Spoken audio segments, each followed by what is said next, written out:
Hi all, അസ്സലാമു അലൈക്കും. Welcome back to my channel. അപ്പോൾ ഇന്നത്തെ റെസിപ്പി ഒരു ഇഫ്താറിൻ്റെ സ്വീറ്റ് റെസിപ്പിയാണ് കേട്ടോ. നമ്മുടെ കടലപ്പരിപ്പ് വെച്ചിട്ട് തയ്യാറാക്കാൻ പറ്റിയ ഒരു അടിപൊളി അടയാണ്.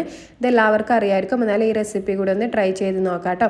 അപ്പോൾ ഞാനിവിടെ ഒരു പാനിലേക്ക് 3 ടീസ്പൂൺ ഗീ ചേർത്ത് കൊടുത്തിട്ടുണ്ട്. ഇനി അതിലേക്ക് അണ്ടിപ്പരിപ്പ് ചേർത്ത് കൊടുക്കാം.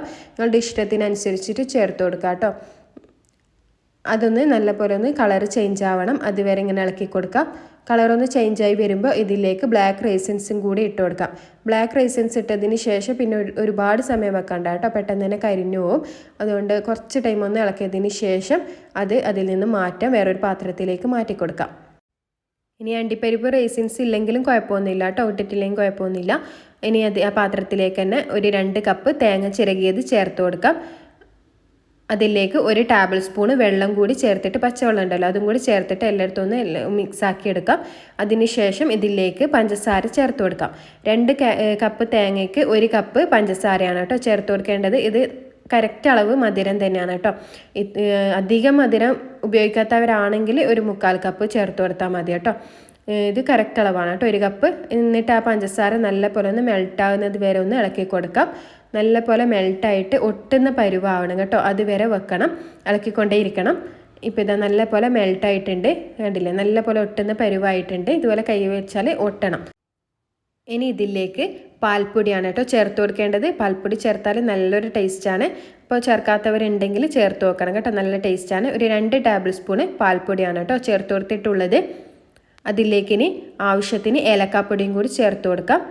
ഒരു 1/2 ടീസ്പൂൺ ഉണ്ടാവും ഏലക്കാപ്പൊടി. അതെല്ലാം ചേർത്തിട്ട് നല്ലപോലെ ആദ്യം ഒന്ന് മിക്സ് ചെയ്യുക. ആ പാൽപ്പൊടി ഏലക്കാപ്പൊടിയൊക്കെ എല്ലായിടത്തും ആവുന്നത് വരെ നല്ലപോലെ ഒന്ന് മിക്സ് ചെയ്യണം.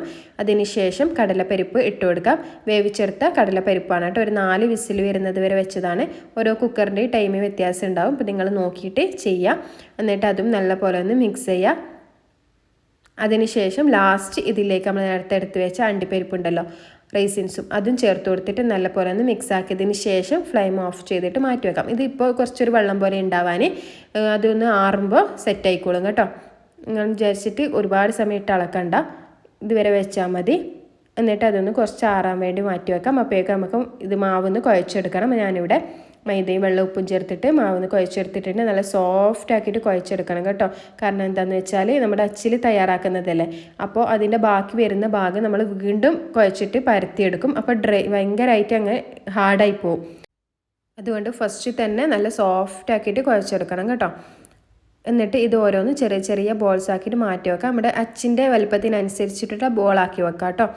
അത് നിങ്ങൾക്ക് അച്ച് കാണുമ്പോൾ മനസ്സിലാവും. അത് ഞാനിവിടെ ഒരു 3/4 ഭാഗം ചെയ്തെടുത്തിട്ടുണ്ട്, ബാക്കി ഒരു 1/4 ഭാഗം അവിടെ വെച്ചിട്ടുണ്ട് കേട്ടോ. അതിൻ്റെ ബാക്കി വരുന്ന ഭാഗം അതിൻ്റെ ഒപ്പരം മിക്സ് ആക്കാൻ വേണ്ടിയിട്ടാണ്, ഒരു 1/2 ഭാഗം പോലെ തന്നെ ഉണ്ടാകും.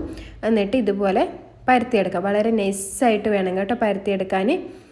അങ്ങനെ എല്ലാം പരത്തിയെടുത്തിട്ടുണ്ട്. ഇനി ഇതാ നമ്മുടെ മസാല ഇവിടെ നല്ലപോലെ ഡ്രൈ ആയിട്ട് വന്നിട്ടുണ്ട്. ഇനി ഇതുപോലെ ഒരു അച്ചെടുക്കുക. അതിലേക്ക് ആദ്യം ഓയിലൊന്ന് ബ്രഷ് ചെയ്ത് കൊടുക്കാം. ഒരുപാടങ്ങ് ഓയിലാക്കണ്ട കേട്ടോ, ഒന്ന് ഒട്ടാതിരിക്കാൻ വേണ്ടി മാത്രം ചെയ്താൽ മതി. എന്നിട്ട് ഇതുപോലെ ഓരോ പീസ് വെച്ച് കൊടുക്കാം. എന്നിട്ട് മസാല ഫില്ല് ചെയ്ത് കൊടുക്കാം. മസാല ഫില്ല് ചെയ്യുമ്പോൾ ഒരുപാടങ്ങ് ഫില്ല് ചെയ്യണ്ട, ഫ്രൈ ചെയ്യുമ്പോൾ പൊട്ടിപ്പോവും. എന്നാലും തീരെ കുറയുകയും ചെയ്യരുത് കേട്ടോ, അത്യാവശ്യം നോക്കിയിട്ട് ചെയ്യുക. എന്നിട്ട് ഇതുപോലെ നല്ലപോലെ പ്രസ് ചെയ്തിട്ട് ആ ബാക്കി വന്ന ഭാഗം കട്ട് ചെയ്ത് മാറ്റാം. ഇത്രയേ ഉള്ളൂ, നല്ല അടിപൊളിയായിട്ട് കിട്ടിയിട്ടുണ്ട്. ആ ബാക്കി വന്ന ഭാഗം വീണ്ടും നമ്മൾ നേരത്തെ ബാലൻസ് വെച്ചില്ലേ, അതിൻ്റെ ഒപ്പരം വീണ്ടും കുഴച്ചെടുക്കും കേട്ടോ. ഈ അച്ചിൽ ബാക്കി വരുന്ന ഭാഗം കുറച്ച് അധികം ആയാലാണ് കേട്ടോ അതിൻ്റെ ഒപ്പരം കൂട്ടി കുഴക്കാൻ. അതൊന്ന് ശ്രദ്ധിക്കുക, നിങ്ങൾക്ക് മനസ്സിലായെന്ന് വിചാരിക്കുന്നു. ഇനി ഫ്രൈ ചെയ്തെടുക്കാം. ഞാനിവിടെ ഓയിൽ നല്ലപോലെ ചൂടാൻ വേണ്ടി വെച്ചിട്ടുണ്ട്. നല്ലപോലെ ചൂടായതിന് ശേഷം അതിലേക്ക് ഇട്ട് കൊടുക്കാം. ഹൈ ഫ്ലെയിമിൽ വെച്ചിട്ട് തന്നെ ചെയ്തെടുക്കാം കേട്ടോ. മീഡിയം ടു ഹൈ ഫ്ലെയിമിൽ വെച്ചിട്ട് ചെയ്താൽ മതി, പെട്ടെന്ന് തന്നെ കുക്കായി കിട്ടും. 2 ഭാഗം നല്ല ഗോൾഡൻ ബ്രൗൺ കളർ ആകുന്നത് വരെ വെക്കാം. എന്നിട്ട് ഇത് ഓയിലിൽ നിന്ന് മാറ്റി കൊടുക്കാം. അപ്പോൾ ഇത്രയേ ഉള്ളൂ. അതുപോലെ തന്നെ ബാക്കിയുള്ളതും കൂടി ചെയ്തെടുക്കാം. നല്ല ടേസ്റ്റി ആയിട്ടുള്ള സ്വീറ്റ് ആയിട്ടുള്ള റെസിപ്പിയാണ് കേട്ടോ. അപ്പോൾ എല്ലാവരും മസ്റ്റായിട്ടും ട്രൈ ചെയ്ത് നോക്കാം. ഈ റെസിപ്പി തന്നെ ഫോളോ ചെയ്തിട്ടൊന്ന് ട്രൈ ചെയ്ത് നോക്കാം. അപ്പോൾ എല്ലാവരും ഈ റെസിപ്പി ഇഷ്ടമായെന്ന് കരുതുന്നു. ഇഷ്ടമായിട്ടുണ്ടെങ്കിൽ ലൈക്ക് ചെയ്യാനും ഷെയർ ചെയ്യാനും കമൻറ്റ് ചെയ്യാനും സബ്സ്ക്രൈബ് ചെയ്യാനും മറക്കരുത്.